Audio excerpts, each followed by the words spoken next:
যুদ্ধবিধ্বস্ত ইউক্রেনীয় অঞ্চলগুলি ট্রাম্প পুতিন শীর্ষ সম্মেলনের হৃদয় বিদারক ঘটনা। ট্রাম্প পুতিন শীর্ষ সম্মেলনের ফলে ইউক্রেনের মানচিত্র জোরপূর্বক এবং মৌলিকভাবে পরিবর্তন করা হবে কিনা তা নিয়ে জল্পনা চলছে।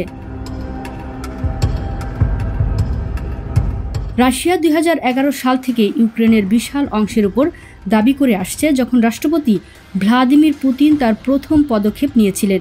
সেই সময়ে কয়েক মাসের মধ্যেই মস্কো ক্রিমিয়াম উপদ্বীপের তুলনামূলকভাবে রক্তপাতহীন দখল এবং সংযুক্তি ঘটিয়েছিল।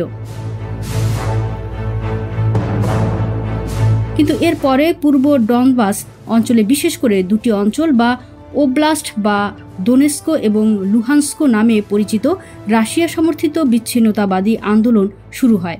8 বছর ধরে সেখানে যুদ্ধ চলছিল। 2014 সালের পর এবং 2022 সালে পূর্ণ স্কেল আক্রমণ শুরুর আগে ইউক্রেন প্রায় 14,000 সৈন্য এবং বেসামরিক লোককে হারিয়েছে। কিন্তু 2022 সালের ফেব্রুয়ারিতে পুতিন তার পূর্ণ স্কেল আক্রমণ শুরু করেন। রাশিয়ান সৈন্যরা দ্রুত কিয়েভের উপকণ্ঠে পৌঁছে দক্ষিণের বিশাল অংশ দখল করে, যার মধ্যে আরও দুটি ওব্লাস্ট, জাপোরিঝিয়া এবং খেরসনের বড় অংশও অন্তর্ভুক্ত ছিল। যুদ্ধ তখন থেকেই কমে এসেছে এবং প্রবাহিত হচ্ছে। রাশিয়া এখন বেশ কম ভূখণ্ড নিয়ন্ত্রণ করছে। 2022 সালের বসন্তে প্রায় 27 ভাগ থেকে এখন প্রায় 20 ভাগ।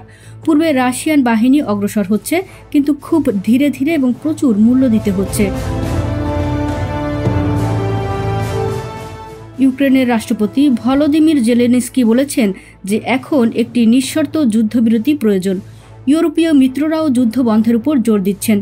মার্কিন প্রেসিডেন্ট ডোনাল্ড ট্রাম্প বলেছেন যে তিনি এটাই অর্জন করার চেষ্টা করছেন।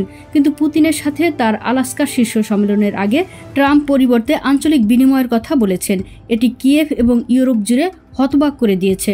ট্রাম্প কোনো ভূমির কথা বলেছেন বা এই বিনিময়গুলি কেমন হতে পারে তা মোটেও স্পষ্ট নয়, কারণ প্রশ্নবিদ্ধ সমস্ত ভূখণ্ড আইনগত ইউক্রেনের। 2025 সালের আগস্ট পর্যন্ত ইউক্রেনের ভূখণ্ডটি নিম্নরূপ দেখাচ্ছে।